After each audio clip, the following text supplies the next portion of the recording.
જેતપુર નવાગઢ નગરપાલિકાના સેનિટેશન વિભાગ અને ચૂંટાયેલા સભ્યોની નિષ્ક્રિયતાને કારણે લાદી રોડ નરકાગારમાં ફેરવાયો છે।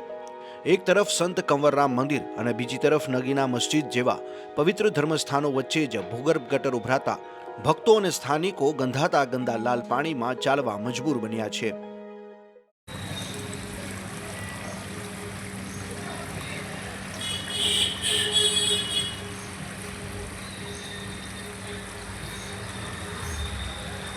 લાદી રોડની કાયમી સમસ્યા છે। ગટર છલકાય છે, કોઈ વારંવાર આવતા નથી, કોઈ ધ્યાન દેતા નથી। આ ગંદુ પાણી, તમે કલરવાળું પાણી જુઓ।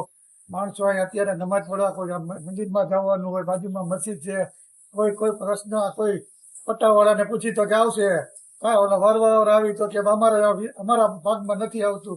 આ બધા તોછડા જવાબ દે છે ને કોઈ નગરપાલિકાના કોઈ સદસ્યોને કોઈ પડી નથી, એને કોઈ જવાબ દેતા નથી કાંઈ। શાક માર્કેટ હોવાને કારણે અહીં હજારોની અવરજવર રહે છે, તેમ છતાં દુર્ગંધ મારતા પાણીના નિકાલ માટે પાલિકાના સભ્યો કે અધિકારીઓ ડોકાતા પણ નથી અને તોછડા જવાબ આપ્યાની લોકો રાવ કરી રહ્યા છે।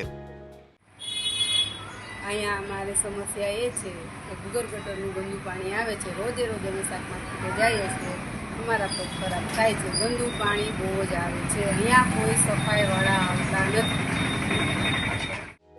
જનતાના વેરાના નાણાં ઓહિયા કરી જતું તંત્ર માત્ર કાગળ પર સફાઈના બાંગણા ફૂંકે છે, જ્યારે વાસ્તવિકતામાં વેપારીઓ અને રહીશો રોગચાળાના ભય હેઠળ જીવી રહ્યા છે। જેતપુર શહેરમાં ઠેર ઠેર ગંદકીના આવા દ્રશ્યો તંત્રની માત્ર કાગળ પરની કામગીરીની પોલ ખોલી રહ્યા છે।